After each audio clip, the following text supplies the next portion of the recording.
तो आज का टॉपिक है इकोसिस्टम। इकोसिस्टम क्या है? ये फंक्शनल यूनिट ऑफ नेचर है और स्ट्रक्चरल यूनिट ऑफ नेचर भी है। फंक्शनल यूनिट की स्ट्रक्चरल यूनिट की दोनों दोनों है। तो क्या लिखा हुआ है? It is the visualize as functional unit of nature. अगले पेज पे दिया है स्ट्रक्चरल यूनिट ऑफ नेचर भी है, जहां पर लिविंग ऑर्गेनिज्म इंटरेक्ट करता है अपने आप से भी और किससे, और अपनी फिजिकल एनवायरनमेंट से भी। यानी हम लोग आपस में भी इंटरेक्ट कर रहे हैं और हम हमारे फिजिकल एनवायरनमेंट से भी इंटरेक्ट कर रहे हैं। इसी को बोलते हैं इकोसिस्टम। इकोसिस्टम का साइज बहुत वेरी करता रहता है। ये छोटा से छोटा पॉन्ड की तरह हो सकता है और बड़ा से बड़ा लैंड का फॉरेस्ट, और वैसे ओशियन या सी। बहुत सारे इकोलॉजिस्ट जो है इस पूरे बायोस्फीयर को सबसे बड़ा इकोसिस्टम मानते हैं। हमने पिछले चैप्टर में बताया था, इसे बोलते हैं ग्लोबल इकोसिस्टम। ग्लोबल इकोसिस्टम, और इसमें बहुत सारे लोकल इकोसिस्टम जो है वो मिल करके बड़ा सा सिस्टम बना दिया है। यानी ग्लोबल इकोसिस्टम कैसे बना? छोटे छोटे इकोसिस्टम से मिलके, जो कि लोकल लेवल का था। अब क्या बोला गया? Since this system is too much big, यानी हमारा जो अर्थ है वो बहुत बड़ा और बहुत कॉम्प्लेक्स है, इसलिए इसको एक साथ स्टडी नहीं किया जा सकता है। इसलिए इसको क्लासिफाई कर दिया जाएगा। कितने भागों में बांट देंगे? दो। ठीक है, पहला होगा दो बेसिक कैटेगरी में बांटेंगे। एक होगा टेरेस्ट्रियल और एक होगा एक्वेटिक। टेरेस्ट्रियल और एक्वेटिक, लैंड वाले को क्या बोल रहे हैं? पानी वाले को क्या बोल रहे हैं? Forest, grassland, desert. और ये सारा किसमें आ जाएगा? Pond, lake, wetland, river, estuary, ये सब किसमें आ जाएगा? अच्छा, ये कैसे, ये किसमें आएगा? Crop field, national park, arboreta, germ bank, seed bank, ये सब किसमें बैंक नहीं, सॉरी, ये सब तो कंजर्वेशन में आएगा। Crop land, national park, botanical garden, ये हम लोगों ने बनाए हैं ना, तो ये सब किसमें आएगा? मैन मेड इकोसिस्टम में। यानी आर्टिफिशियल की नेचुरल? आर्टिफिशियल। फिर इन्होंने क्या बोला? इकोसिस्टम में सबसे बड़ी बात है इनपुट होना चाहिए। इनपुट यानी प्रोडक्टिविटी। अरे किसी को भी कोई इकोसिस्टम तभी चलेगा जब आप इनपुट दोगे। कोई गाड़ी तभी चलेगी जब पेट्रोल, डीजल या बैटरी से चलाएंगे। ऊर्जा चाहिए। दूसरी बात, वो एनर्जी ट्रांसफर भी होनी चाहिए। वो एनर्जी किसी और से किसी और की बॉडी में जानी चाहिए। यानी पौधों की एनर्जी हार्बीवोर्स को मिल रही है, तो उसके लिए चाहिए फूड चेन या फूड वेब और न्यूट्रिएंट साइक्लिंग। और तीसरा होता है डिग्रेडेशन, यानी आउटपुट। डिग्रेडेशन और एनर्जी लॉस। आपको पता है कोई भी एनर्जी परमानेंट नहीं रह सकती। आपने पेट्रोल की टंकी फुल करा ली, क्या वो परमानेंट रहेगी? नहीं, खाली होती जाएगी, क्योंकि उधर से आप इनपुट कर रहे हो, उधर से आउटपुट हो रहा है उसका। फिर क्या बोला गया? जो रिलेशनशिप है साइकिल का, चैन का, वेब का, वो हम लोग इस चैप्टर में देखेंगे। अब इन्होंने क्या बोला? सबसे पहले स्ट्रक्चर एंड फंक्शन की बात करते हैं। इकोसिस्टम स्ट्रक्चरल यूनिट भी है और फंक्शनल भी। अच्छा, कौन कौन से स्ट्रक्चर हैं? दो तरह के स्ट्रक्चर नजर आएंगे, बायोटिक और एबायोटिक। ठीक है, बायोटिक और एबायोटिक आप जो सराउंडिंग में होते हैं, जो सराउंडिंग में हमारे चारों तरफ है, वो बायोटिक को इफेक्ट करेंगे। एबायोटिक फैक्टर किसको इफेक्ट करेंगे? बायोटिक को। ठीक है, और इन्होंने बोला कैसे इफेक्ट करेंगे, ये देखते हैं कि इकोसिस्टम में सारे कंपोनेंट कैसे काम करेंगे, उसका एनर्जी फ्लो कैसे होगा। देखिए क्या बोला है, बायोटिक और एबायोटिक आपस में क्या होंगे? इंटरेक्शन शो करेंगे। बायोटिक और एबायोटिक आपस में क्या शो करेंगे? इंटरेक्शन। और बोला गया result in the physical structure, यानी एक स्ट्रक्चर तैयार होगा। यानी स्ट्रक्चर की बात आ गई किसमें? इकोसिस्टम में। जैसे पता कैसे करेंगे स्ट्रक्चर का? हम गिन लेंगे, पहचान लेंगे, गिन लेंगे। देखो, आइडेंटिफिकेशन एंड इन्यूमरेशन मतलब गिनना, आइडेंटिफिकेशन का मतलब पहचान लेना। पहले हम स्पीसीज को पहचानेंगे, फिर हम स्पीसीज को गिनेंगे। किसकी? प्लांट की भी, एनिमल की। तो आपको पता चलेगा कि इकोसिस्टम में स्पीसीज कंपोजिशन कैसा है। तो आपको देखो स्ट्रक्चर के बारे में पता चला, ये इकोसिस्टम का स्ट्रक्चर अच्छा है कि वो इकोसिस्टम का स्ट्रक्चर अच्छा है, ए का अच्छा है कि बी का अच्छा है कि सी का अच्छा है। इस तरीके से आपको पता चलेगा। अच्छा, ये क्वेश्चन बहुत आ रहा है, vertical distribution of different species at different strata. यानी नीचे के स्ट्रेटा से लेके ऊपर के स्ट्रेटा पर जो स्पीसीज का वर्टिकल डिस्ट्रीब्यूशन है, उसे क्या बुलाते हैं? उसे बुलाते हैं स्ट्रेटिफिकेशन। क्या बोला गया? The vertical distribution of different species occupying the different level. Different species और डिफरेंट लेवल। अब यहाँ ऑप्शन बना देगा, डिफरेंट स्पीसीज सेम लेवल, कि सेम स्पीसीज डिफरेंट लेवल, कि same species same different level, मतलब चार ऑप्शन ऐसे बना लेगा। और डिफरेंट स्पीसीज डिफरेंट लेवल, तो कौन सा ऑप्शन सही है? कह रहे ट्री टॉप पे होगा फॉरेस्ट में, श्रब सेकेंड लेयर पे होगा, हर्ब और ग्रास बॉटम लेयर पे होगा। तो कितने स्ट्रेटा बन गए? 3। सबसे कम स्ट्रेटा कहां बनते हैं? डेजर्ट में। और सबसे ज्यादा कहां बनते हैं? ट्रॉपिकल रेन फॉरेस्ट में। यानी जितना घना जंगल होगा उतने ज्यादा पेड़ पौधे होंगे, जितने कम घने चीजें होगी उतने बेकार होगा। यानी सबसे घटिया स्ट्रेटिफिकेशन कहां देखने को मिलेगा और सबसे बढ़िया कहां देखने को मिलेगा? पहला होता है प्रोडक्टिविटी, दूसरा होता है डिकम्पोजिशन, तीसरा होता है एनर्जी फ्लो, चौथा होता है न्यूट्रिएंट साइक्लिंग। तो हमें एक एक करके पढ़ना है। सबसे पहले अगर हम किसी इकोसिस्टम के उदाहरण को अच्छे से समझना चाहते हैं तो हमें सबसे छोटा एग्जांपल लेके चलना पड़ेगा। सबसे छोटा एग्जांपल क्या था? पॉन्ड। सबसे छोटा इकोसिस्टम क्या होता है? पॉन्ड होता है। ये खुद से काम करने वाली यूनिट है, सेल्फ सस्टेनेबल, मतलब प्रकृति को हम नहीं चला रहे हैं, प्रकृति स्वयं चल रही है। अच्छा, हम लोग चला रहे हैं कि प्रकृति स्वयं चल रही है? ना सूरज हम उगाने की क्षमता रखते हैं, ना डुबाने की क्षमता रखते हैं, ना चांद उगाने की क्षमता रखते हैं, ना चांद को खत्म करने की क्षमता रखते हैं। ठीक है ना? जो नेचर ने पेड़ पौधे बनाए वो हमारे द्वारा नहीं बनाए गए पौधे, नेचर ने खुद ही बनाए, अपने आप काम कर रहा है, नेचर में अपने आप चीजें चल रही, तो सेल्फ सस्टेनेबल यूनिट होती है। कहते भले ही ये सिंपल एग्जांपल हो, बोलते सिंपल एग्जांपल है लेकिन कॉम्प्लेक्स इंटरेक्शन को शो कर रहा है, कॉम्प्लेक्स इंटरेक्शन को शो कर रहा है। पॉन्ड सैलो वाटर बॉडी होती है कि डीप, मतलब तालाब कम गहरा होता है, ज्यादा गहरा होता है? कम गहरा होता है, जिसमें 4 बेसिक कंपोनेंट जो है। कौन से basic component? Productivity, decomposition, energy flow और न्यूट्रिएंट साइक्लिंग। ये बहुत अच्छे से देखने को मिलता है। ठीक है? एबायोटिक फैक्टर में पॉन्ड में क्या आएगा?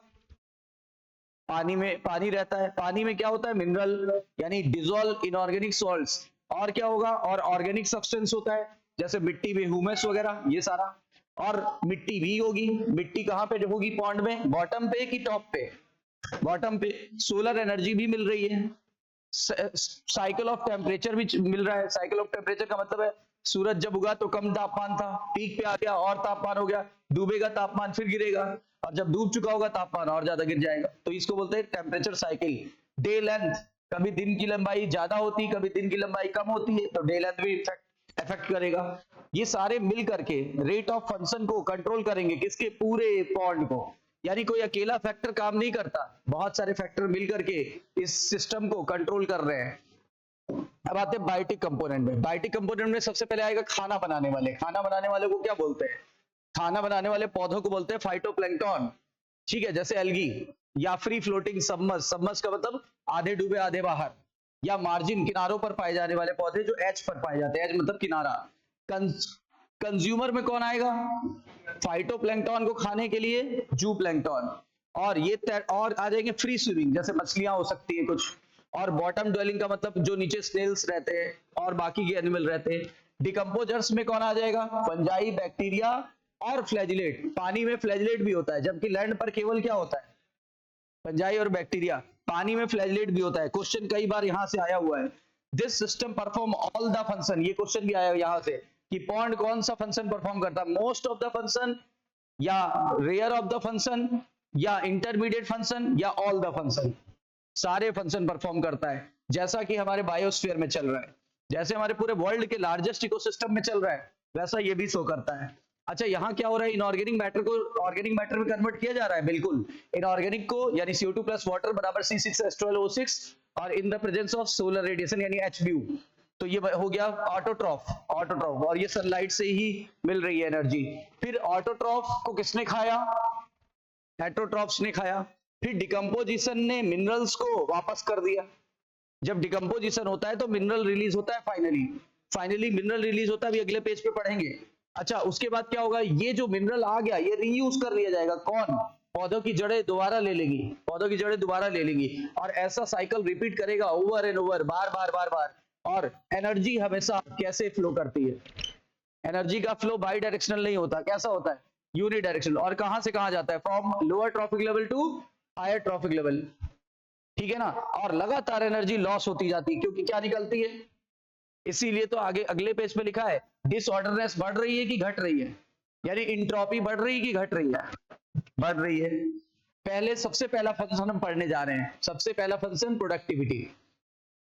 क्या बोला? लगातार सनलाइट चाहिए, लगातार सन एनर्जी चाहिए। It is the basic requirement of all the ecosystem. मतलब अगर इकोसिस्टम को एनर्जी नहीं मिली तो खाना नहीं बनेगा, खाना नहीं बनेगा तो कोई जीव जंतु खाएगा क्या, और अगर खाएगा नहीं तो रह ही नहीं पाएगा। ठीक है, तो लगातार फंक्शन को सस्टेन करने के लिए क्या चाहिए, सोलर रेडिएशन।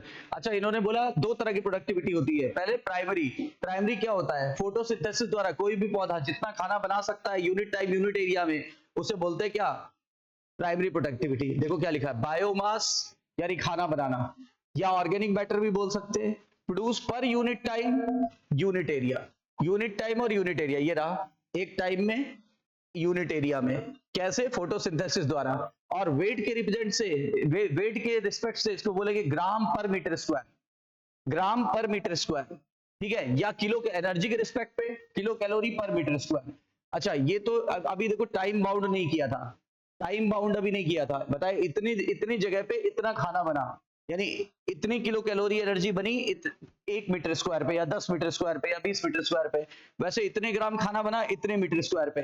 तो दो तरीके से एक्सप्रेस किया जा सकता है। लेकिन जब रेट की बात करने लगेंगे, rate of biomass production is called as productivity. Rate of biomass production is known as productivity. मतलब रेट लगा दिया, मतलब टाइम बाउंड करो, टाइम बाउंड करोगे तो मतलब क्या, अभी तक क्या ग्राम पर मीटर स्क्वायर, अब करिए पर year, gram per metre square per year, या एनर्जी के रिस्पेक्ट है kilocalorie per metre square per year. ठीक है, to compare the productivity of different ecosystem. बोलने लगे हमें डिफरेंट इकोसिस्टम की प्रोडक्टिविटी को चेक करना है, इसीलिए हमें रेट निकालना ही पड़ेगा।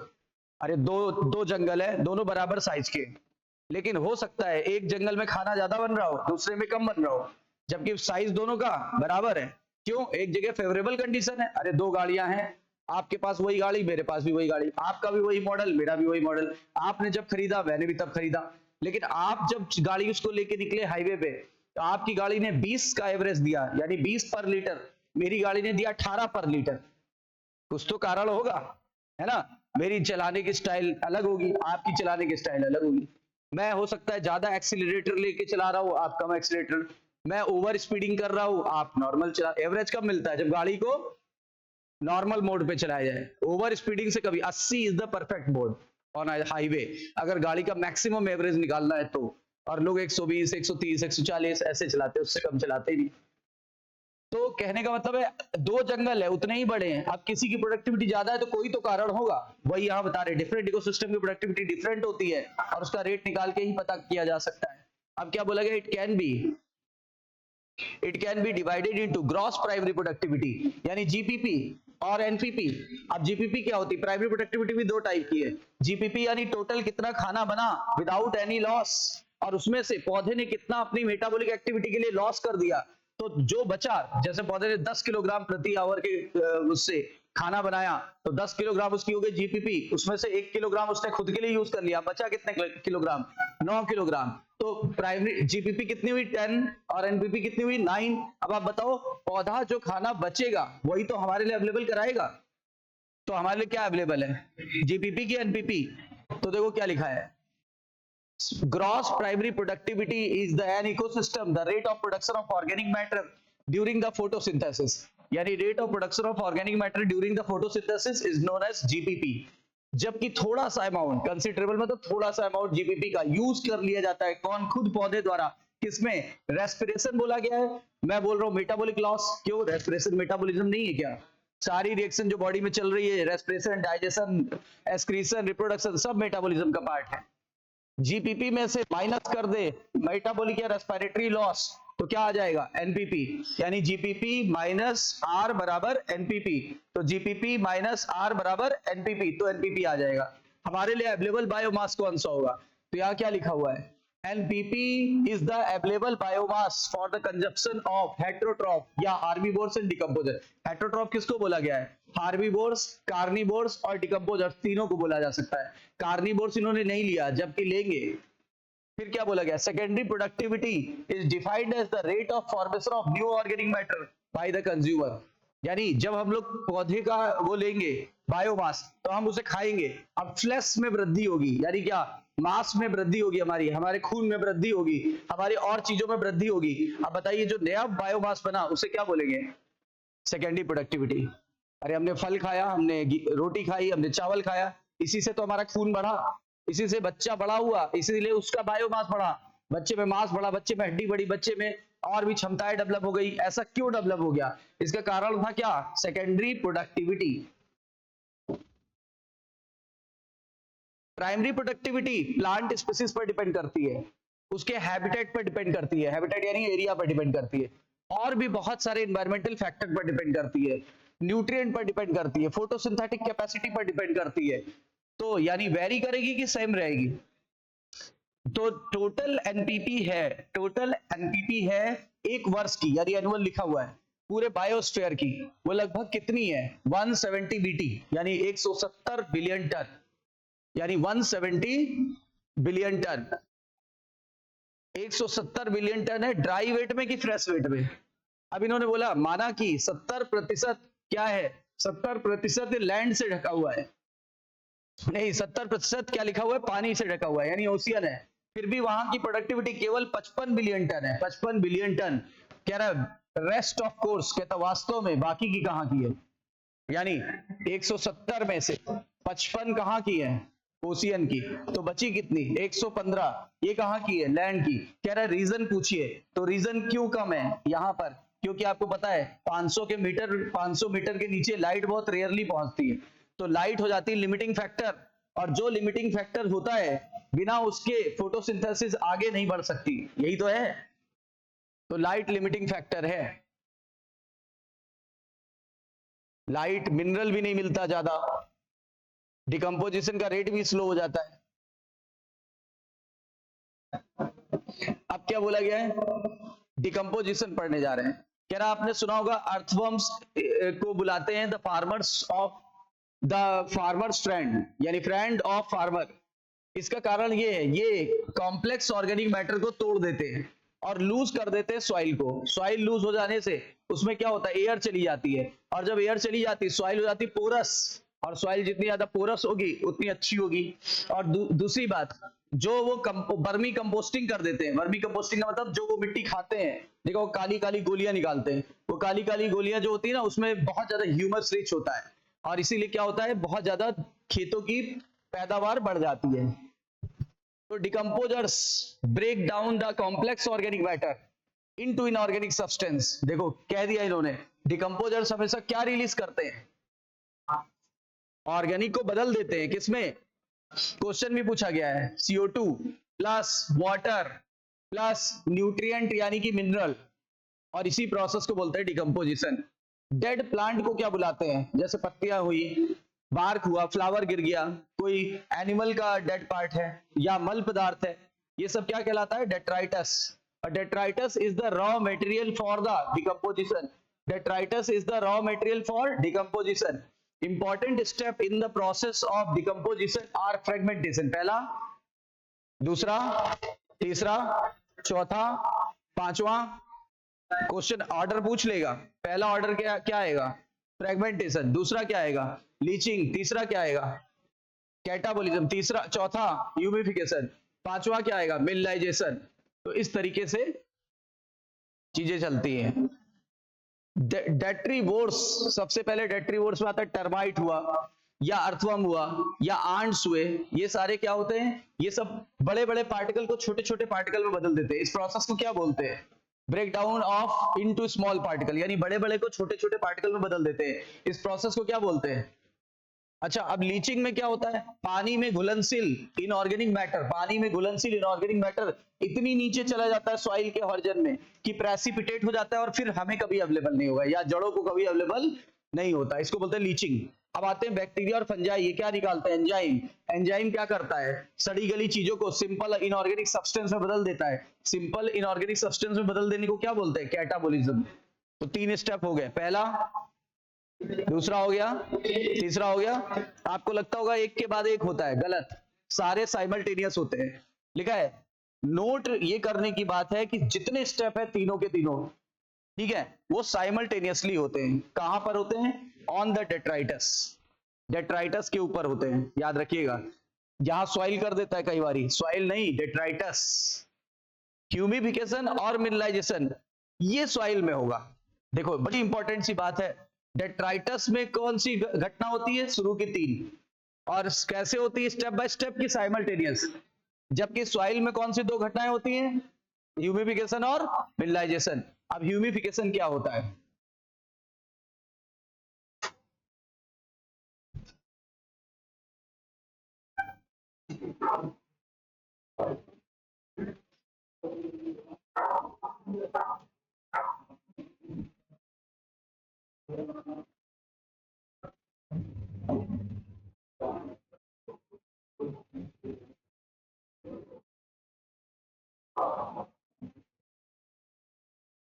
ह्यूमिफिकेशन में क्या होता है? Dark colour amorphous substance called humus that is highly resistance to microbial action. Dark colour amorphous substance क्या कहलाता है? Humification. Dark colour amorphous substance called humus, और ये हाईली रेजिस्टेंस होता है माइक्रोब्स के लिए, यानी माइक्रोब्स को पनपने देगा कि रोक लेगा? रोकेगा। ठीक है। अंडरगोज डिकम्पोजिशन, इसीलिए स्लो रेट की एक्सट्रीमली स्लो रेट। जब माइक्रोब्स को रोक रहा है तो माइक्रोब्स अपनी एक्टिविटी तेजी से नहीं कर पाएंगे। तेजी से नहीं कर पाएंगे तो क्या कर पाएंगे? बहुत धीरे कर देंगे, यानी कि एक्सट्रीमली स्लो रेट हो जाएगा। और चूंकि ये कोलाइडल होता है, कोलाइडल मतलब वाटर लविंग, इसलिए ये न्यूट्रिएंट्स को भी स्टोर कर लेता है। बताइए, ह्यूमस इज कोलाइडल कि non colloidal? So resistance to the microbial activity की अलाउ द माइक्रोबियल एक्टिविटी। अच्छा, और कोलाइडल की नॉन कोलाइडल? डार्क कलर की light colour? Specially black colour का होता है, जहां, इसीलिए ब्लैक कलर जहां ज्यादा होता है वहां के पे ह्यूमस की संभावना ज्यादा होती है। ह्यूमस को फर्दर डिग्रेड कर दिया जाता है कुछ माइक्रोब से, और ये रिलीज कर देता है इनऑर्गेनिक न्यूट्रिएंट यानी मिनरल, और इस प्रोसेस का नाम क्या है? Mineralization. What is the last step of decomposition? Mineralization. इसलिए क्वेश्चन आया हुआ है, अगर डिकम्पोजर्स को पृथ्वी से हटा दिया जाए एक्सपेरिमेंटली, रीजनिंग का क्वेश्चन है, अगर एक्सपेरिमेंटली हटा दिया जाए तो क्या होगा? तो तीन चीजें होंगी। एक तो गंदगी पृथ्वी पे बढ़ जाएगी, एनर्जी फ्लो रुक जाएगा, तीसरा मिनरल्स की डेफिशिएंसी हो जाएगी। ठीक है ना? तो आंसर आएगा ऑल ऑफ दिस। अगर बना तो नहीं, सिंगल चॉइस होगी तो कोई सिंगल ही ऑप्शन होगा। Decomposition is largely oxygen requiring process. आप बताओ, किसी चीज को तोड़ रहे हैं, ऑक्सीडेशन कराना पड़ेगा। ऑक्सीडेशन कराने के लिए क्या चाहिए? एनर्जी। वो ऑक्सीडेशन कराने के लिए क्या चाहिए? ऑक्सीजन। तो oxygen acquiring process requiring process है कि ऑक्सीजन अनरिक्वायरिंग प्रोसेस है? ऑक्सीजन रिक्वायरिंग प्रोसेस है। रेट ऑफ डिकम्पोजिशन कंट्रोल कैसे होता है? केमिकल कंपोजिशन पर। केमिकल कंपोजिशन ऑफ डेट्राइटस, अगर लिग्निन, लिग्निन रिच है, यहां लिखा होगा, अगर लिग्निन और काइटिन रिच है तो इसका जो डिकम्पोजिशन रेट है वो कैसा होगा? लिखा हुआ है, the decomposition rate is slower if the detritus is lignin and chitin rich. और फास्ट कब हो जाएगा? तेजी से कब होगा? अगर डेट्राइटस में नाइट्रोजन और water soluble substance like sugar है। अगर नाइट्रोजन और water soluble substance like sugar है तो फास्ट, अगर लिग्निन और काइटिन है तो स्लो। टेम्परेचर और सॉइल मॉइस्चर भी इंपॉर्टेंट भूमिका निभाता है। ठीक है। डिकम्पोजिशन के लिए, decomposition through the effect on the activity of soil microbes, यानी ये जो डिकम्पोजिशन के इफेक्ट की एक्टिविटी है वो इन दो फैक्टर पर भी निर्भर कर रही है, टेम्परेचर और सॉइल मॉइस्चर। अब इन्होंने क्या बोला? अगर वार्म कंडीशन होगी, वार्म का मतलब होता है 25 से 40 के बीच की कंडीशन है, अगर वार्म कंडीशन है तो 25 के लमसम कंडीशन है, तो फिर आपको पता है दिस एंजाइम्स ऑप्टिमाइज काम करेंगे। अगर मॉइस्चर ज्यादा है तो डिकम्पोजिशन का रेट फास्ट होगा, है ना? देखा होगा आप, चीजें कब जल्दी सड़ जाती हैं? सर्दी में, गर्मी में कि बरसात में? बताइए। बरसात में। बरसात में टेम्परेचर इनके इसी रेंज के बीच होता है, गर्मी में टेम्परेचर 40 प्लस पहुंच जाता है, सर्दी में टेम्परेचर लो पे हो जाता है। लो गए तो एंजाइम काम करना बंद कर देंगे, हाई पे गए एंजाइम नष्ट हो जाएंगे। इस पे बेस्ट काम करते हैं, इसलिए सर्दियों में डिकम्पोजिशन रेट बहुत फास्ट हो जाता है, और सर्दियों में मॉइस्चर भी बहुत ज्यादा होता है। कह रहा है कि लो टेम्परेचर अगर आपने कहीं कर दिया और अगर ऑक्सीजन नहीं दिया आपने तो इनिबिट हो जाएगा डिकम्पोजिशन रेट। अगर इनिबिट हो गया तो पृथ्वी पर गंदगी बढ़ जाएगी। बिल्ड का मतलब होता है इकट्ठे होना, तो यहां गंदगी इकट्ठा होने लगेगी पृथ्वी पर।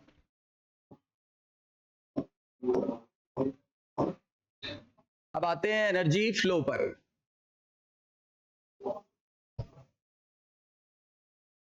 कह रहा है अगर हम डीप हाइड्रोथर्मल इकोसिस्टम को छोड़ दें, अगर डीप हाइड्रोथर्मल इकोसिस्टम को छोड़ दें तो sun is the only source of the energy for all the ecosystem on earth. यानी सन जो है ओनली सोर्स है किसके लिए, एनर्जी के लिए, all the ecosystem on the earth of the incident solar radiation less than 50% is the PAR, यानी total solar radiation का पार कितना होता है, लेस देन 50%। ठीक है, बोल रहे हैं प्लांट और फोटोसिंथेटिक बैक्टीरिया जिसको हमने ऑटोट्रॉफ कहा, ये लोग क्या करते हैं, सोलर एनर्जी को फूड में स्टोर कर देते हैं। और फूड बनता कैसे, सिंपल इनऑर्गेनिक मटेरियल से कि ऑर्गेनिक मटेरियल से, यानी CO2 प्लस वाटर। और पार का 2 से 10% ही केवल यूज किया जाता है, कौन, यानी बहुत थोड़ी सी एनर्जी यूज की जाती है पूरे इंटायर वर्ल्ड के लिए खाना बनाने के लिए, यानी पूरे इंटायर वर्ल्ड को कितनी सी ऊर्जा कंट्रोल कर रही है, 2 to 10% ऑफ पार, यानी सोलर रेडिएशन का 1 से 5%। मेरी बात फिर से समझिए, यहीं पे थोड़ा क्वेश्चन गलत होता है। पहले बताओ पार सोलर रेडिएशन का कितना है, लेस देन 50, और पार का कितना परसेंट यूज कर रहा है पौधा, तो पार का 2 से 10% कर रहा है ना, सोलर रेडिएशन को तो आधा करना पड़ेगा, तो सोलर रेडिएशन का आधा हो गया 1 से 5। So it is very important to know how the solar energy captured by the plant flow through the different organism and ecosystem, यानी सोलर एनर्जी कैसे कैप्चर करता है डिफरेंट ऑर्गेनिज्म, ये हमने सीखा। All organism depend upon the food, यानी कि जितने भी ऑर्गेनिज्म हैं सब खाने के लिए प्रोड्यूसर पर निर्भर होंगे, या तो डायरेक्ट निर्भर हो या तो इनडायरेक्ट, यानी हार्बिवोर्स और कार्निवोर्स। और कह रहा है, बार बार ये वर्ड कई बार आया एनसीईआरटी में, और यहां से कई बार क्वेश्चन भी आया है कि इसीलिए यूनिडायरेक्शनल फ्लो बना रहता है from sun to producer and producer to consumer. और कह रहा है इसका मतलब आपको ये नहीं लग रहा है क्या first law of thermodynamics follow नहीं हो रहा है, energy neither created nor destroy but can be transferred और ट्रांसफॉर्म, मतलब ऊर्जा को ना तो पैदा किया जा सकता है और ना ही नष्ट किया जा सकता है, बल्कि एक रूप से दूसरे रूप में बदला जा सकता है या ले जाया जा सकता है, राइट। तो ठीक है, first law of thermodynamics follow कर रहा है। कह रहा है अब आपको लगता होगा कि second law of thermodynamics follow नहीं करता हमारा इकोसिस्टम, तो गलत है, वो भी फॉलो करता है। लिखा आएगा कि इकोसिस्टम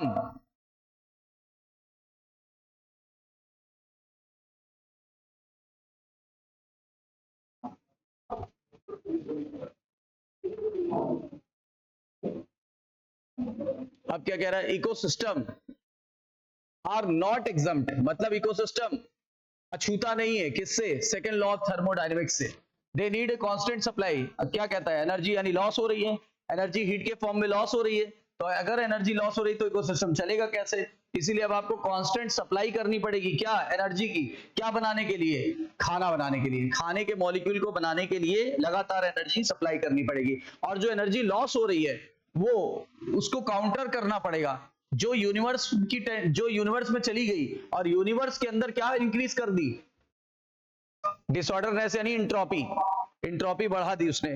यानी एक तरफ से ऊर्जा, आप चाय पी रहे हो, चाय आपने गर्म करके बनाई, चाय को रख दिया, ठंडा हो गया, ये हीट गई कहां, हीट ना तो पैदा की जा सकती है ना ही नष्ट की जा सकती है, लेकिन क्या बोला गया, एक जगह से दूसरी जगह ट्रांसफर हो सकती है या बदली जा सकती है। तो ये ऊर्जा चली गई यूनिवर्स में, अब यूनिवर्स के जो मॉलिक्यूल है उनके पास एनर्जी बढ़ गई, इसीलिए लगातार उनका जो रैंडमनेस है वो स्टेबिलिटी बढ़ रही है कि घट रही है, ऊर्जा ज्यादा तो स्टेबिलिटी कम, स्टेबिलिटी कम तो डिसऑर्डरनेस ज्यादा, यानी यूनिवर्स की डिसऑर्डरनेस बढ़ती जा रही है।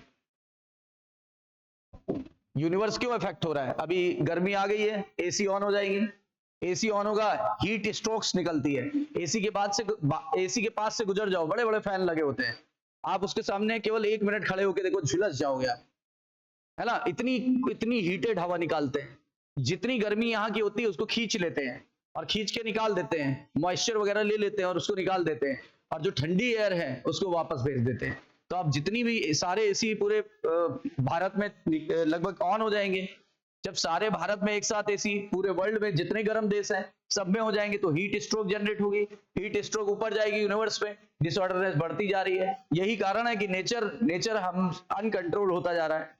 सबसे बड़ा ग्लोबल वार्मिंग का कारण ये भी है, देखो ओजोन लेयर डिप्लीट होना ये तो है ही है, उसके अलावा और भी ये कारण है, और भी क्या है, पेट्रोल डीजल यूज कर रही रहे हैं, बहुत ज्यादा जनरेटर्स का यूज बढ़ जाएगा, इसीलिए गवर्नमेंट ने क्या किया है, सोलर पैनल लगाने चालू कर दिए कि जनरेटर का सब्स्टिट्यूट क्या है, solar panel, free of cost light मिल रही है, ठीक है ना।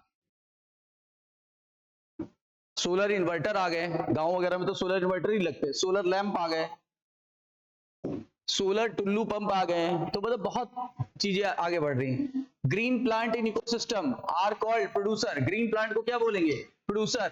और मेजर प्रोड्यूसर कौन होता है? हार्बी, वो major producers are herbaceous and woody plant, यानी कि जो मुलायम पौधे हैं उनको हर्बेसियस बोल रहे हैं, वुडी मतलब जो सख्त पौधे हैं वो होंगे।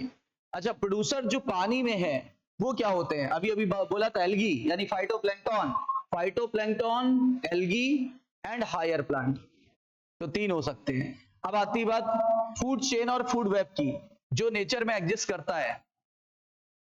कह रहा है ये हमेशा स्टार्ट कहां से होती है? स्टार्ट होती है प्लांट से। प्लांट को क्या बोला? प्रोड्यूसर।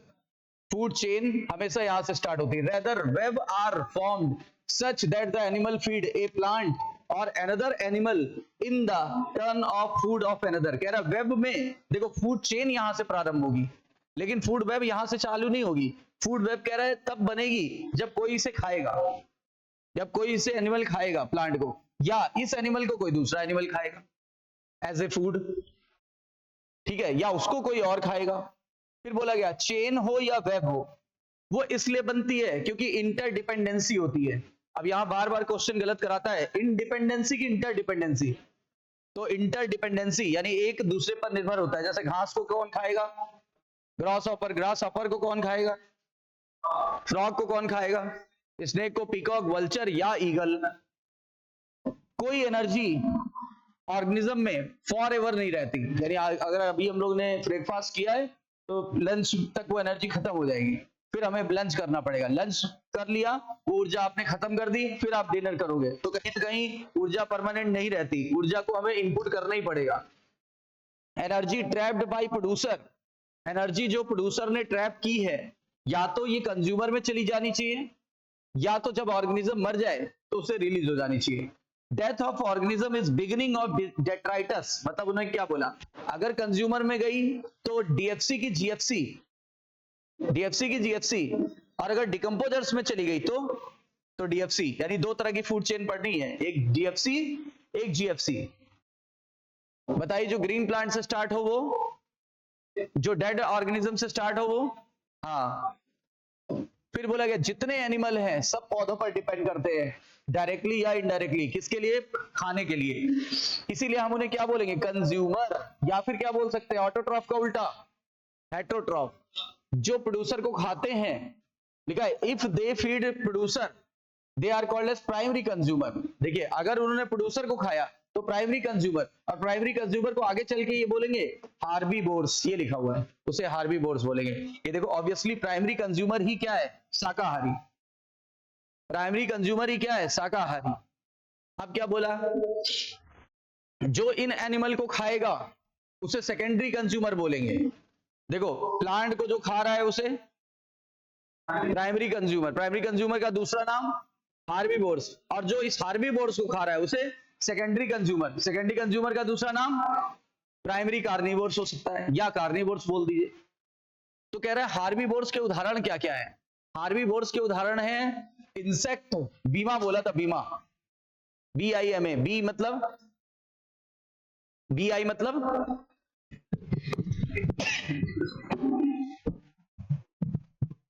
BI मतलब बर्ड्स, बी को बोल दो बर्ड्स, आई का मतलब इंसेक्ट्स, MA का मतलब, तो फार्मूला क्या बना? बीमा। बी मतलब, आई मतलब, MA मतलब, हाँ, और पानी में होता है, लैंड पर तो ये हो गए, पानी के अंदर मोलस्क को मेनली लिया जाता है, mollusca second largest phylum. First largest phylum क्या था? हाँ तो याद रखिएगा,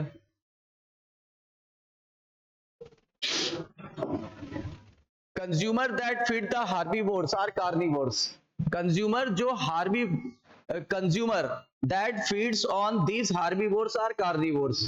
कंज्यूमर जो होते हैं जो हार्बीवोर्स को खाते हैं उन्हें कार्निवोर्स बोलते हैं, और या फिर उन्हें प्राइमरी कार्निवोर्स भी कह सकते हैं। अभी मैंने बोला था प्राइमरी कार्निवोर्स या सेकेंडरी कंज्यूमर, ठीक है, सेकेंडरी कंज्यूमर।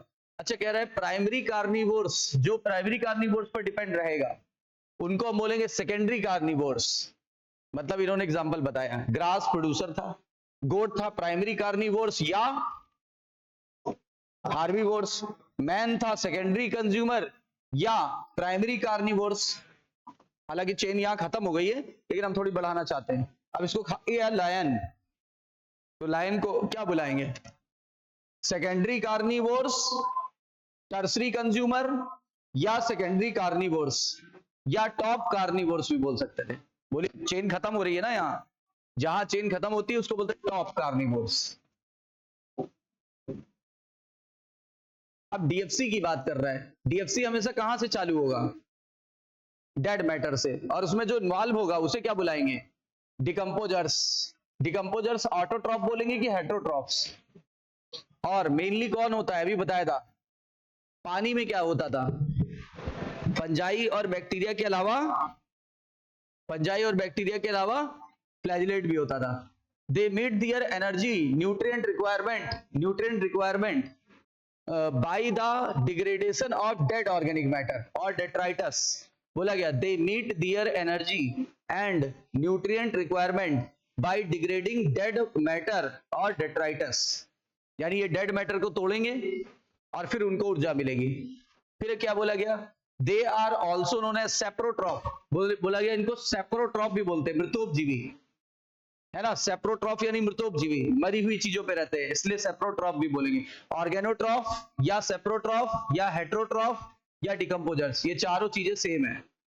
डिकम्पोजर्स क्या निकालते हैं? एसिड या एंजाइम, और ये एंजाइम क्या करता है? डेड मैटर को ब्रेक डाउन कर देता है और वेस्ट मटेरियल को, यानी कि जो मरी हुई चीजें हैं वो हमारे लिए वेस्ट है, वेस्ट मटेरियल को सिंपल इनऑर्गेनिक फॉर्म में बदल देता है, जैसे CO2 plus water plus nutrient, और पौधे इसे एब्जॉर्ब कर लेते हैं।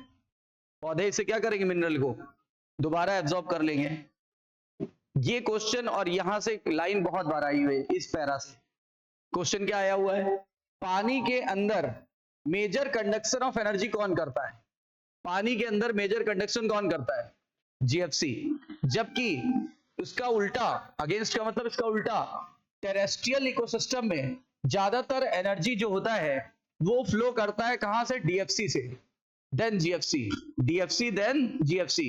तो बताइए, GFC is the major conduction of energy flow, as against this the terrestrial ecosystem as much larger fraction of energy flows through the DFC than through the GFC. Detritus food chain may be connected with the GFC at some place. मतलब DFC और GFC कहीं कहीं जुड़ जाती है।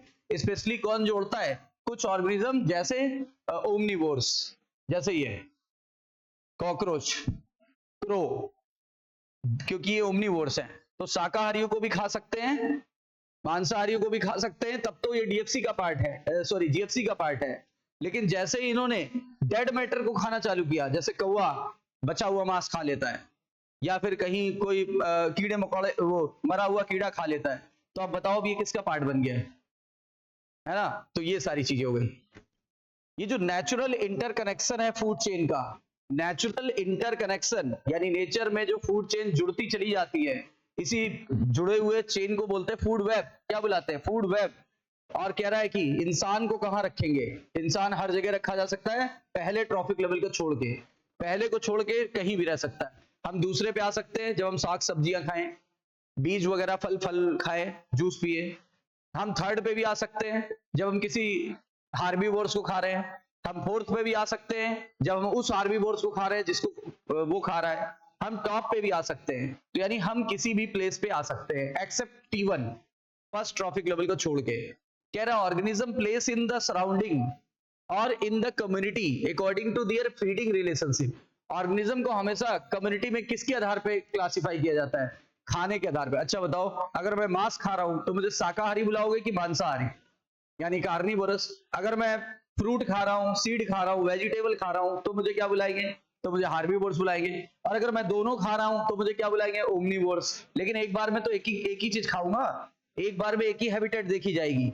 तो क्या बोला गया? Organism occupying the natural surrounding, यानी ऑर्गेनिज्म अपना उसका एक स्थान है कहाँ? नेचर में या उसकी सराउंडिंग में। तो community according to their feeding relationship, यानी उसको फीडिंग रिलेशनशिप के आधार पे क्लासिफाई किया गया है। जैसे अगर मैं फ्रूट्स खा रहा हूं तो मुझे सेकंड ट्रॉफिक लेवल पे रख देंगे। इसी न्यूट्रिशनल जो लेवल आया, जो जिसपे हम फीडिंग कर रहे हैं या हम न्यूट्रिशन ले रहे हैं, इसी फूड चेन के प्लेस को क्या बुलाते हैं? Trophic level. तो जैसे मैं बोल रहा हूं, अभी आप खुद मेरे कई सारे ट्रॉफिक लेवल बता दोगे। मैंने चिकन खाया, अब मैं किस लेवल पे आ गया? घास को खाया कीड़े मकोड़ों ने, कीड़े मकोड़ों को खाया मुर्गी ने, मुर्गी को खा गया इंसान। अब आप बताओ किस ट्रॉफिक लेवल पे आया?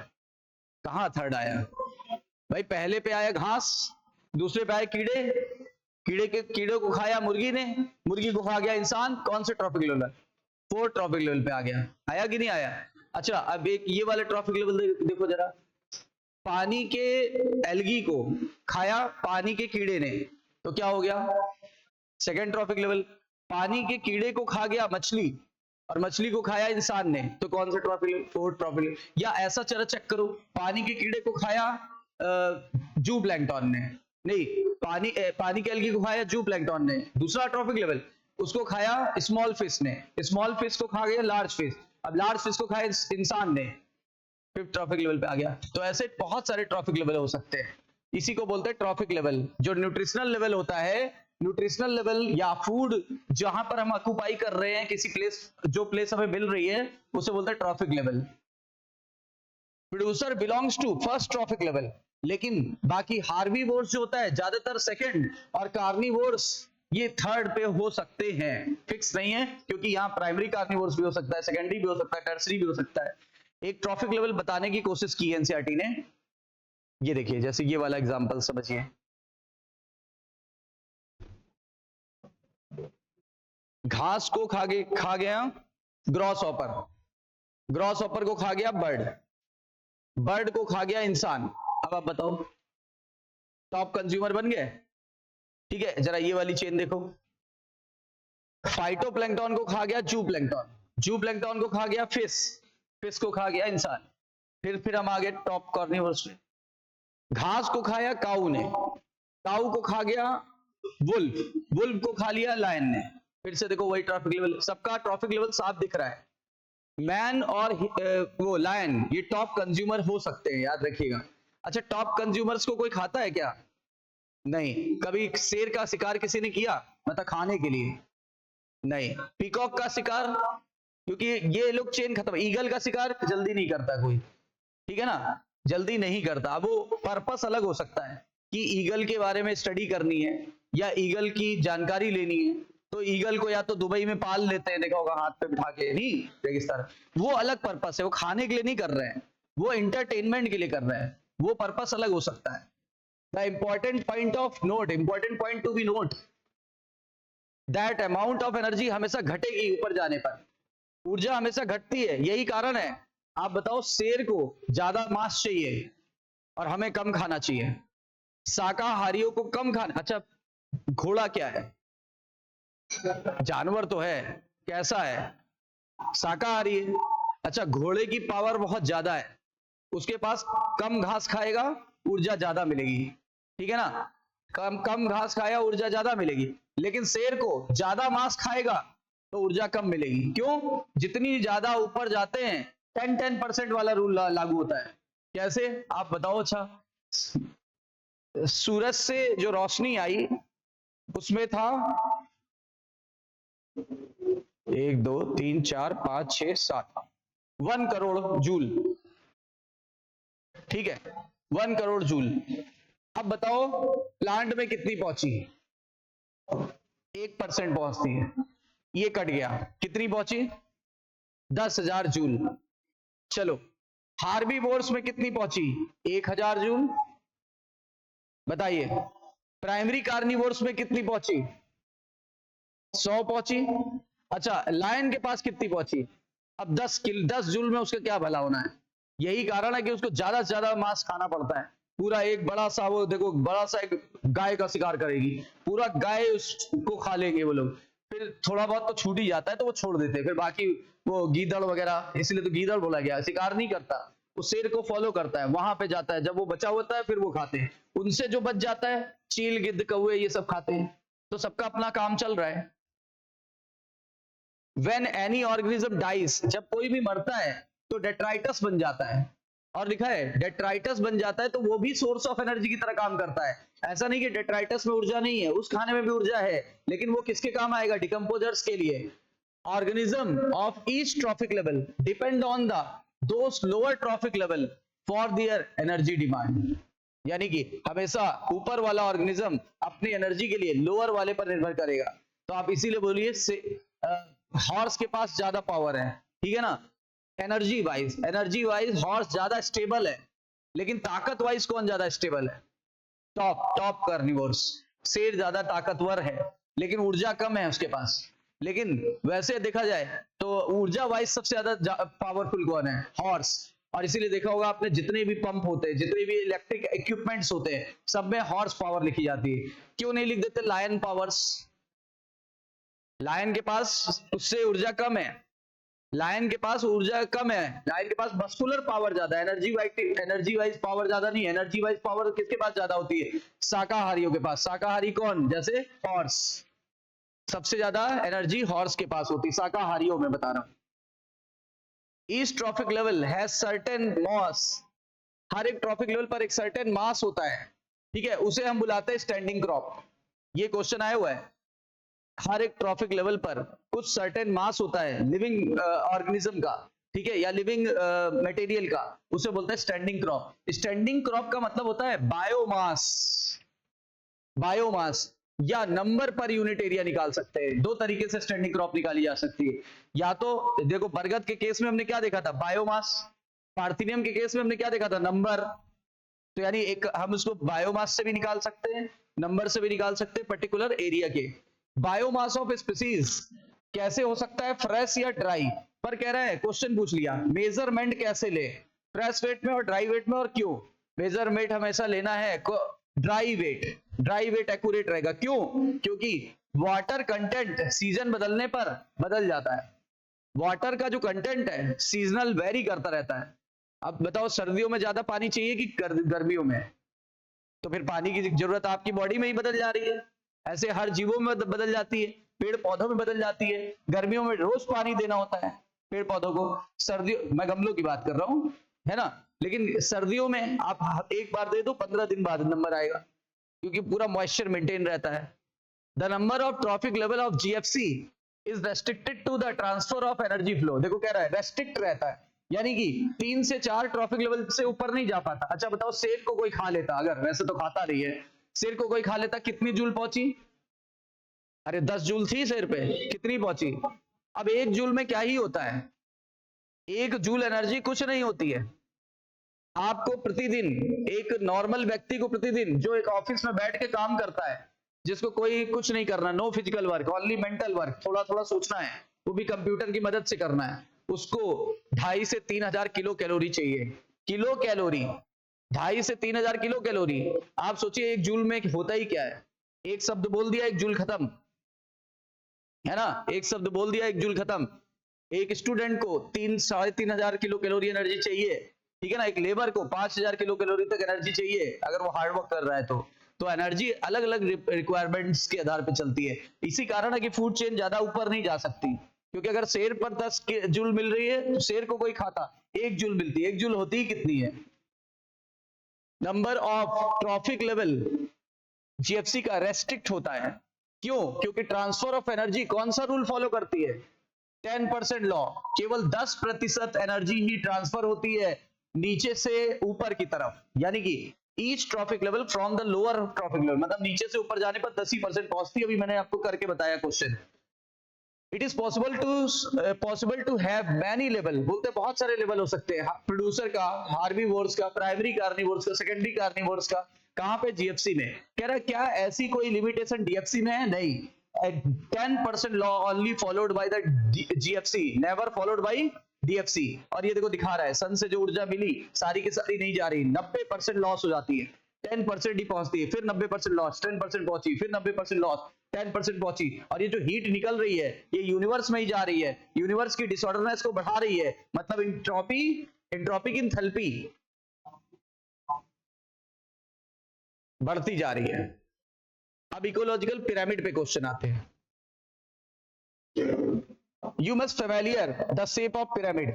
पिरामिड हमने एज पिरामिड भी पढ़ा था, हम यहाँ पढ़ रहे हैं इकोलॉजिकल पिरामिड, वो एज पिरामिड थे ऑर्गेनिज्म एंड पॉपुलेशन में। फिर इन्होंने बोला इसका बेस हमेशा ब्रॉड होता है और एपेक्स हमेशा नैरो होता है।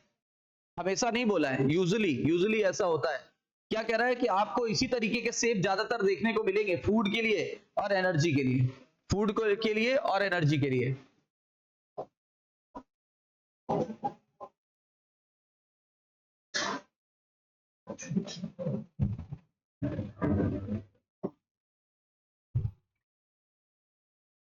कह रहा है इसको आप एक्सप्रेस कर सकते हो 3 तरीके से। पिरामिड ऑफ नंबर, केवल आपको नंबर देखना है कि प्रोड्यूसर कितने थे, कंज्यूमर कितने हैं, टॉप कंज्यूमर कितने हैं, केवल नंबर देखना है। फिर आपको केवल वेट देखना है या किलो कैलोरी एनर्जी देखनी है, ठीक है, पर मीटर स्क्वायर पर ईयर। फिर या तो आपको एनर्जी, सिर्फ एनर्जी देखनी है, या तो नंबर या बायोमास या फिर क्या, energy. Each of pyramid represent the producer at first trophic level. हमने हमेशा बोला है फर्स्ट ट्रॉपिक लेवल पे फिक्स है कि प्रोड्यूसर ही बैठा होगा, और एपेक्स पे हमेशा टर्सरी या टॉप लेवल ऑफ कंज्यूमर बैठा होगा। 3 टाइप के पिरामिड पॉसिबल है, नंबर का, बायोमास का और एनर्जी का। इसमें से ये पिरामिड अपराइट और इन्वर्टेड भी हो सकता है, लेकिन एनर्जी का पिरामिड हमेशा अपराइट ही होगा। ये क्वेश्चन डायरेक्ट पूछे जाते हैं जो मैं बता रहा हूं, इनको इग्नोर नहीं करना है। ये पिरामिड ऑफ नंबर है, कहां का, ग्रासलैंड का। ये लिखा है pyramid of number in a grassland. यहां पर आप देखोगे तो करीब 6 मिलियन यानी 60 लाख जीव हैं। बताइए कितने प्रोड्यूसर हैं, 60 लाख। लेकिन जैसे ही आप टॉप कंज्यूमर की तरफ जाते हो तो केवल कितने रह जाते हैं, 3। तो यही क्वेश्चन पूछा गया और ये यहीं से उठाया गया था। देखो क्या लिखा है, approximate top consume only 3 top carnivores are supported in the ecosystem based on the production of nearly 6 million plant। यानी अगर 6 मिलियन यानी 60 लाख प्लांट्स हैं तो करीब केवल और केवल 3 टॉप कंज्यूमर सस्टेन हो पा रहे हैं। ये है pyramid of biomass, pyramid of biomass, ठीक है। इसमें क्या देखेंगे, इसमें केजी पर मीटर स्क्वायर में वेट देखेंगे, ये लिखो लिखा है केजी पर मीटर स्क्वायर, वो भी ड्राई वेट लेते हैं, ठीक है। तो यहां पर देखो आप 809 केजी अगर यहां पे है बेस पर, तो टॉप पे आते आते कितना पहुंचा, 1.5। टॉप पे आते आते कितना पहुंचा, 1.5। तो 1.5 पहुंचेगा, यानी अपराइट ही आएगा। इसका पिरामिड बहुत बार पूछा गया है, ये पिरामिड बहुत बार पूछा गया है। ये है pyramid of biomass of small standing crop of phytoplankton support large standing crop of zooplankton। यानी फाइटोप्लैंक्टन है और ये जूप्लैंक्टन है। फाइटोप्लैंक्टन का ट्राई वेट ज्यादा है कि जूप्लैंक्टन का ट्राई वेट ज्यादा है, जूप्लैंक्टन का, क्योंकि बायोमास की बात कर रहे हैं तो ट्राई वेट की बात करेंगे।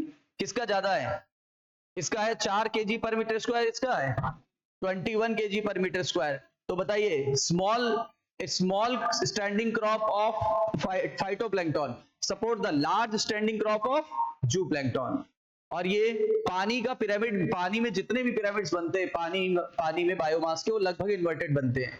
और एनर्जी का पिरामिड देखो, यही वाला क्वेश्चन लगभग मैंने कराया था। यहाँ कितना है, 1 करोड़ 3 और 3 6 7, हाँ। तो ये देखो इतनी एनर्जी थी, यहां पहुंचेगी लगभग केवल और केवल 1%। अभी देखो इसका 1%, तो 2 जीरो काट दो, कितना जीरो बचा, 1 2 3 4, तो देखो 10,000। यहां पर पहुंचेगी 10%, यानी 1 जीरो और काट दो, तो 1 जीरो इससे कटा 1000। यहां पहुंचेगी ये, यहां पहुंचेगी 10 जूल, और इससे ज्यादा फूड चेन आगे नहीं बढ़ सकती। क्यों, 1 जूल एनर्जी कुछ भी नहीं होती, 10 जूल तो फिर भी चलो काम चल रहा है। यानी pyramid of energy is always upright. अभी आगे लिखा मिलेगा आपको। कोई भी कैलकुलेशन करेंगे एनर्जी का, चाहे नंबर का, चाहे एनर्जी का, चाहे बायोमास का, किसी का भी करेंगे, उसमें सारे जीवों को शामिल करेंगे कि कुछ को शामिल करेंगे, सारे जीवों को शामिल करेंगे ट्रॉफिक लेवल के। कोई ऐसा रूल नहीं बनाएंगे जिसमें हम केवल कुछ को शामिल कर लें एट एनी ट्रॉफिक लेवल, ये नहीं चलेगा। क्या बोला गया है, सभी जीवों को ध्यान में रख के पिरामिड बनाया जाता है कि केवल कुछ जीवों को ध्यान में रख के बनाया जाता है, सभी जीवों को। और ये भी देखना है कि कभी कभी एक से ज्यादा ट्रॉफिक लेवल पाए जा सकते हैं एक बार में। एक बार में एक से ज्यादा ट्रॉफिक लेवल पाए जा रहे हैं। जब आपकी थाली में रोटी है, अब आपका ट्रॉफिक लेवल कौन सा है? अरे रोटी खाओगे तो ट्रॉफिक लेवल कौन सा हुआ? सेकंड, बताइए। लेकिन अगर आपके उसमें एग भी है तो आपका ट्रॉफिक लेवल क्या हो गया? अब आप एग खा रहे हो एट ए टाइम, अब बताओ कौन सा ट्रॉफिक लेवल हुआ? फोर्थ। कैसे? फिर से वही बात, घास को खाया होगा कीड़ों ने, कीड़ों को खाया मुर्गी ने, मुर्गी को खाया आपने, तो अब आपका कौन सा ट्रॉफिक लेवल हो गया? फोर्थ हो गया। तो अब आप बताओ, एक से ज्यादा ट्रॉफिक लेवल तो आप पार कर रहे हो, पर लेकिन ऐसे पिरामिड नहीं बन सकता, कभी भी नहीं बन सकता। आपको एक बार में डिसाइड करना पड़ेगा कि आप शाकाहारी खा रहे हो कि मांसाहारी। जो उस समय पढ़ रहे हैं वही चीज दिमाग में रख के पिरामिड बनाया जाएगा। देखो लिखा है, कभी कभी एक ही जीव, कभी कभी एक गिवन ऑर्गेनिज्म, यानी एक ही जीव एक से ज्यादा ट्रॉफिक लेवल प्राप्त कर सकता है एक समय में। लेकिन हमें याद रखना है कि trophic level is a functional level, not species level. हम स्पीसीज नहीं देख रहे हैं, हम इंसान नहीं देख रहे हैं, हम उसके खाने का नेचर देख रहे हैं, हम उसका फंक्शन देख रहे हैं, वो उस स्पीसीज को नहीं देख रहे हैं। कह रहा कोई भी स्पीसीज एक से ज्यादा ट्रॉफिक लेवल पा सकती है सेम इकोसिस्टम में एट ए सेम टाइम, लेकिन कह रहा एक्सप्लेन कर रहे हैं। जैसे गौरैया है, स्पैरो प्राइमरी कंज्यूमर है, कब? जब वो सीड खाएगी, फ्रूट खाएगी, मटर के दाने खाएगी, तब तो प्राइमरी कंज्यूमर है। वही जब कीड़े खाने लगेगी तो क्या बन गई? सेकेंडरी कंज्यूमर बन गई। वही जब वॉर्म्स खाने लगी, सेकेंडरी कंज्यूमर बन गई। कह रहा है बताइए कि how many trophic level can how many trophic level human function at the food chain. मैंने बार बार बोला है, पहले को छोड़ के सारे, फर्स्ट को छोड़ के सारे। यहां से क्वेश्चन बहुत बार आया है, इस जगह से भी क्वेश्चन बहुत है, यहां से लेके यहां तक सबसे ज्यादा यहां से आया है। ज्यादातर इकोसिस्टम में pyramid of number, energy and biomass ज्यादातर कैसे होते हैं? क्या लिखा है? हमेशा की ज्यादातर, ज्यादातर यानी हमेशा क्या ज्यादा देखने को मिलेंगे? प्रोड्यूसर की संख्या ज्यादा होगी, प्रोड्यूसर का नंबर या बायोमास ज्यादा होगा, किसकी तुलना से? हार्बीवोर्स की तुलना में। और हार्बीवोर्स ज्यादा होंगे या उनका नंबर या बायोमास ज्यादा होगा, किसकी तुलना से? कार्निवोर्स की तुलना से। और एनर्जी हमेशा लो ट्रॉफिक लेवल पर ज्यादा होगी, किसकी तुलना से? हायर ट्रॉफिक लेवल से। तभी तो अपराइट पिरामिड मिलेंगे हमें। अब कह रहा अपवाद सुनो, इसका कुछ अपवाद है, यानी अपराइट का कुछ अपवाद है। अपराइट के क्या अपवाद है? If you were to count the number of insect feeding a big tree, एक बड़ा सा पेड़ है और उस पे 500 कीड़े हैं, एक बड़ा सा पेड़ है उसमें 500 कीड़े हैं, तो कह रहा है आप इसका पिरामिड कैसा बनेगा? एक पेड़ है, 500 कीड़े हैं, कितना कैसा बना? इन्वर्टेड बना। अब कह रहा है कि नाउ ऐड, अब आप उसमें ऐड कर दो, क्या ऐड कर दें? Number of small bird, small bird add कर दो, कर दिया हमने। तो स्मॉल बर्ड जो कीड़ों को खाएगी, तो स्मॉल बर्ड हो गई 50, कीड़ों से तो कमी होगी। तो एक पेड़ ये 500, अब 50, तो अब देखो नैरो हो गया ना, इसे बोलते हैं स्पिंडल शेप, इसे बोलते हैं स्पिंडल शेप। तो कह रहा है स्मॉल बर्ड को ऐड कर दो, और फिर कह रहा है जो इंसेक्ट को खा रही है, और उसको भी ऐड कर दो, लार्ज बर्ड को जो छोटी बर्ड को खा रहा है। तो हमने ऐसे मान लिया, एक था ये, एक पेड़, 500 कीड़े, 50 बर्ड, फिर 5 बर्ड। अब आप बताओ ये कैसा हो गया? 20 से अगर कोई चीज चौड़ी हो, दोनों सिरों पर नुकीली हो, तो इसको बोलते हैं स्पिंडल शेप। तो ये स्पिंडल शेप मिल जाएगा। ना दिया हो तो रेक्टेंगुलर भी बोलते हैं, ना दिया हो तो रेक्टेंगुलर, वैसे ऐसा होगा नहीं। पिरामिड ऑफ बायोमास, पानी वाला हमेशा कैसा होता है? इन्वर्टेड। अभी देखा था जूप्लैंक्टन और फाइटोप्लैंक्टन वाला, क्योंकि बायोमास ऑफ फिश ज्यादा होता है देन द फाइटोप्लैंक्टन, यानी फिश का जो भार होगा, ड्राई वेट होगा, वो ज्यादा होगा किसकी तुलना से? एल्गी की तुलना से। यानी एल्गी की तुलना से फिश का ड्राई वेट ज्यादा होता है। कहते हैं is there is any paradox, कहते क्या इसका कोई पैराडॉक्स है, यानी कोई इसका विरोधाभासी चीजें हैं? How would you explain this? तो बोल रहे हैं नहीं, इसका कोई वो चीज नहीं, क्योंकि ऐसा होता है तो होता है, कोई पैराडॉक्स नहीं बनाना चाहिए। अब इन्होंने बोला पिरामिड ऑफ एनर्जी हमेशा अपराइट होगा, कभी इन्वर्टेड नहीं हो सकता। क्यों? क्योंकि एनर्जी हमेशा जब ट्रॉफिक लेवल से जाती है तो लॉस ही होती है, कभी गेन नहीं होती।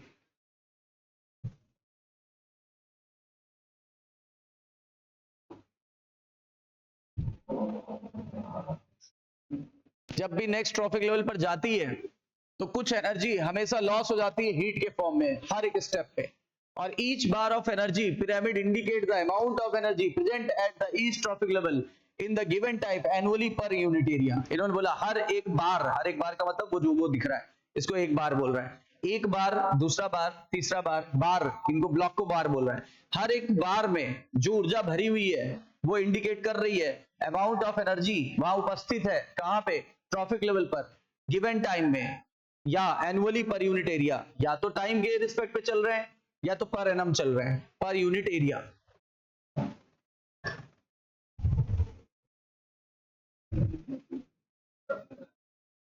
अब देखिए इन्होंने क्या बोला, however there are certain limitation of ecological pyramid, बोलते कुछ लिमिटेशंस हैं इकोलॉजिकल पिरामिड्स के, ठीक है, जैसे कि ये ध्यान देना पहले point, it does not take an account the same species belonging to the 2 or more trophic level. बोलते हैं हमें सेम स्पीसीज को भले ही वो 2 या 2 से ज्यादा प्लेस ऑक्युपाई करे, हमें नहीं लेना उसको एक बार में एक ही जगह रखना है।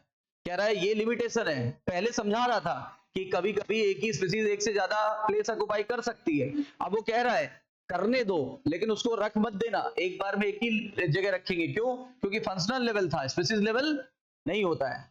कह रहा है हमको हमेशा सिंपल फूड चेन मान के चलना होता है जो कि नेचर में कभी एग्जिस्ट ही नहीं करती। अच्छा क्या ऐसा हमेशा होगा घास को ग्रॉस हॉपर ही खाएगा? क्या ग्रॉस हॉपर को हमेशा फ्रॉग ही खाएगा?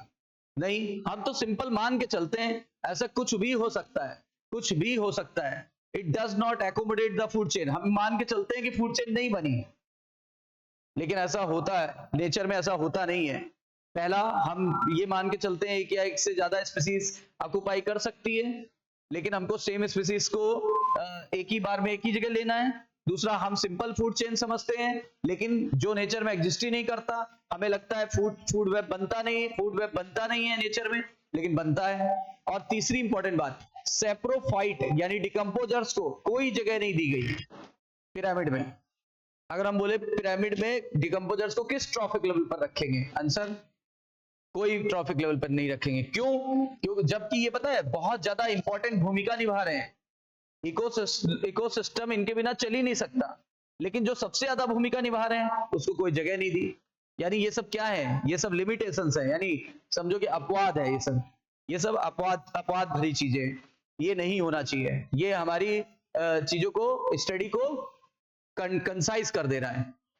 पहला पॉइंट एक से ज्यादा ऑक्युपाई लेवल कर लेता है लेकिन हमें नहीं लेना है। दूसरा सिंपल फूड चेन मान के चलते हैं जो नेचर में नहीं होती, क्योंकि नेचर का मानना है कि वहां फूड चेन बनती है, लेकिन हम अपनी किताबों में फूड वेब का जिक्र नहीं करते।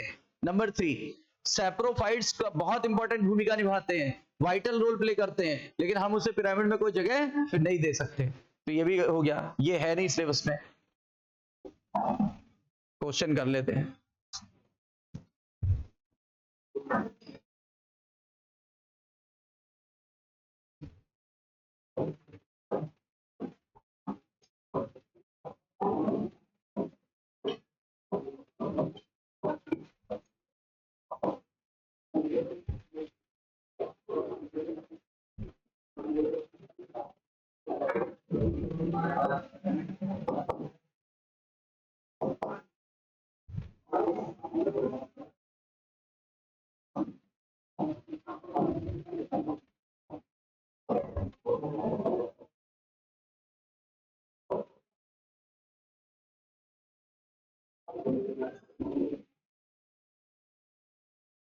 Last organism of food chain are generally top carnivores।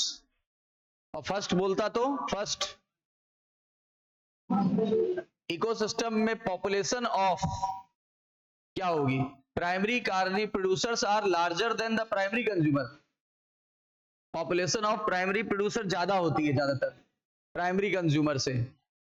फिर secondary consumer are largest, primary consumer are larger than the primary producer, primary consumer are less dependent upon the primary producer.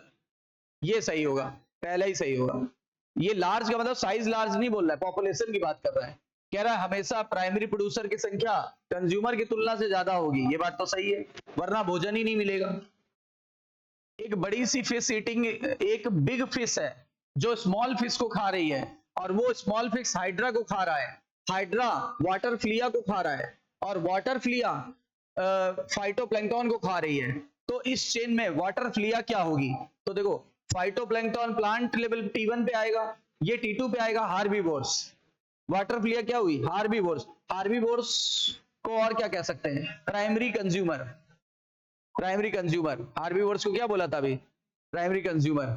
ये बताइए, interconnected food chain को क्या बोलेंगे? Food web. The rate of which total biomass या organic matter produced by the primary producer in the per unit time is, हाँ per unit time में बोलेंगे GPP, क्योंकि उन्होंने माइनस की कोई बात नहीं की। ये बताइए, टोटल इंसिडेंट लाइट का पौधा कितना लेता है? 1 से 5। टोटल इंसिडेंट लाइट का बोल दिया ना, पार का पूछता तो 2 से 10। Not true for man made ecosystem, they are highly efficient, they lack the diversity in natural ecosystem, they are mainly comprise seasonal vegetation or one chosen crop, park and aquaria are not man made ecosystem। Fourth गलत हो गया, fourth गलत हो गया, बाकी सब सही है।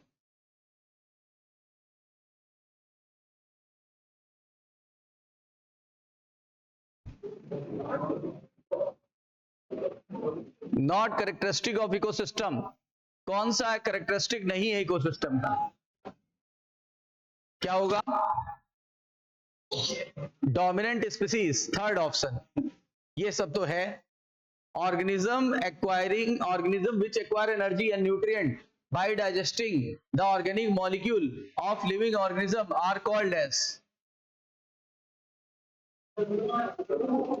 डाइजेस्टिंग द ऑर्गेनिक मॉलिक्यूल बोल रहा है ना कंज्यूमर। भाई डाइजेस्ट कर रहा है मतलब उसके पास एंजाइम है, और एंजाइम कौन करता है? कंज्यूमर निकालता है, कंज्यूमर हो जाएगा। फिर which of following environmental factor regulate the release of nutrient in the atmosphere, कौन कौन से फैक्टर रेगुलेट करेंगे न्यूट्रिएंट्स को एटमॉस्फेयर में?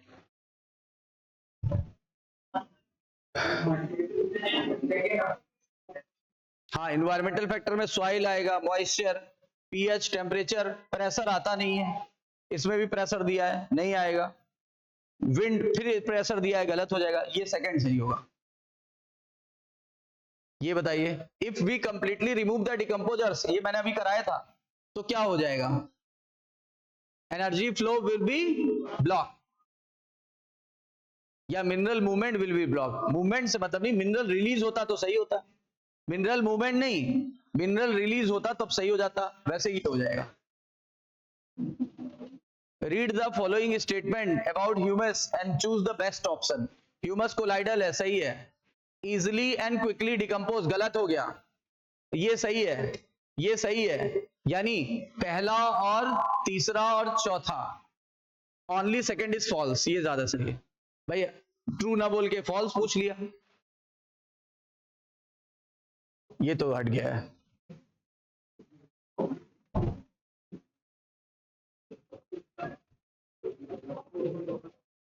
ये हट गया, सक्सेशन तो हट गया, ये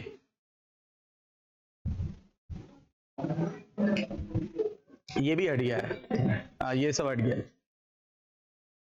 नॉट प्रोड्यूसर, कौन सा प्रोड्यूसर नहीं है? एगेरिकस नहीं है, एगेरिकस तो फंजाई है, फंजाई अपना खाना कहां बना लेती है ना, तो ये नहीं है सेकंड। फिर आगे net annual net primary productivity of whole biosphere is, तो आंसर आ जाएगा 170। 10 जूल एनर्जी अवेलेबल है एट द प्रोड्यूसर लेवल, तो सेकेंडरी कंज्यूमर पे कितनी जाएगी? प्रोड्यूसर पर 10 है तो ऊपर जाएगी तो हो जाएगी 1, और ये हो जाएगी 0.1। The rate of organic matter synthesize by producer per unit area per unit time, GPP, GPP होगी, क्योंकि एनपीपी तो ऐसा कुछ लग नहीं रहा है। ये पार तो 2 से 10, सीधे सीधे पार पूछ लिया है। रीसैलियंस, ये क्वेश्चन आ सकता है। रीसैलियंस का मतलब होता है अपनी इकोसिस्टम को अगर किसी ने नष्ट किया है, इकोसिस्टम अपने आप को पुनः स्थापित कर ले, ऐसा कोई ऑप्शन है? हाँ, ये मतलब अपने डिस्टरबेंस को बैलेंस कर लेने को, क्योंकि ये वर्ड आया हुआ है। ये देखो, ये किस पर डिपेंड नहीं करेगी, अभी क्वेश्चन किया था इस पर, मतलब स्टडी की थी, प्लांट स्पीसीज पर करेगी, इन्वायरमेंटल फैक्टर पर करेगी, और अवेलेबिलिटी ऑफ न्यूट्रिएंट पर भी करेगी, इस पर नहीं करेगी। पहली बात तो एसिमिलेशन एफिशिएंसी कंज्यूमर के पास होती ही नहीं है, खाना बनाने की क्षमता हमारे पास कहां होती है, तो हम लोग कैसे अफेक्ट कर सकते हैं प्रोडक्टिविटी को, ये बताइए। ट्रू, कौन सा ट्रू है?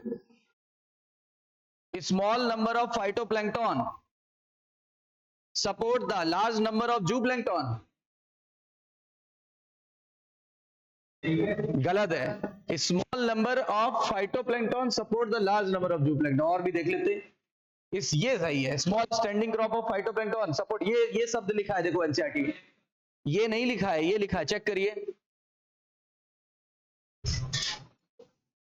फिगर के नीचे लिखा होगा, लास्ट वाले फिगर के नीचे, लेफ्ट पेज के लास्ट वाले फिगर के नीचे लिखा है ना।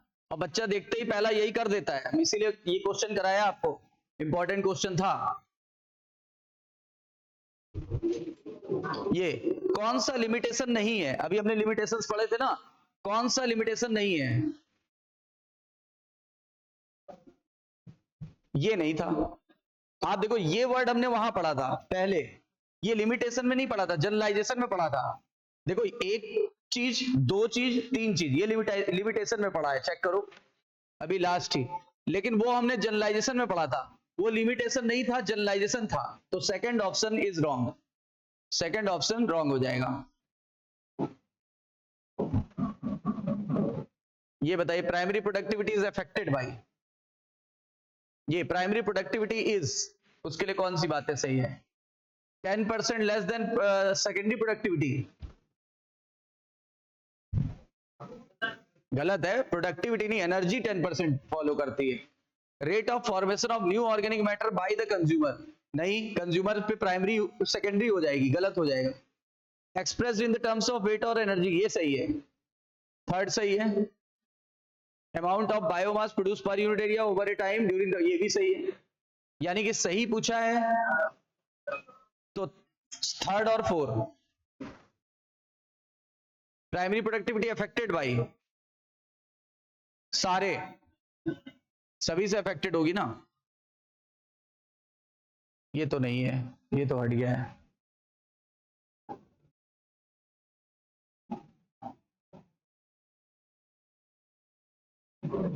ये बताइए, ये वाला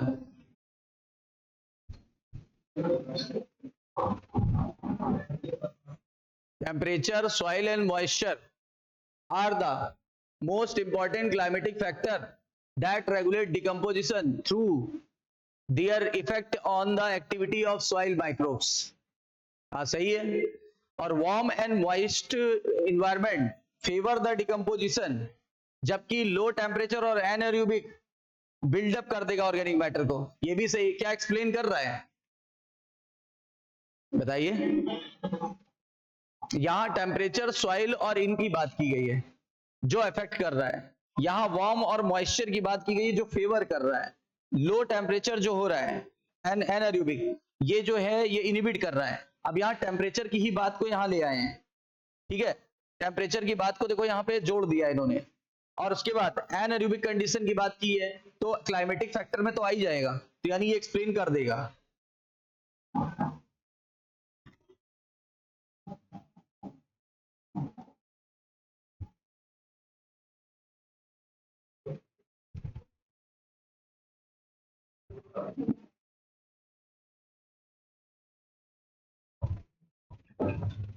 ये तो हट गया है ना। तो ये आपका इतने क्वेश्चन हो गए इसके। कल करेंगे बायो कंजर्वेशन, कल कर लेंगे बायो कंजर्वेशन, दो टर्न है, अभी 2 टर्न पे हो जाएगा।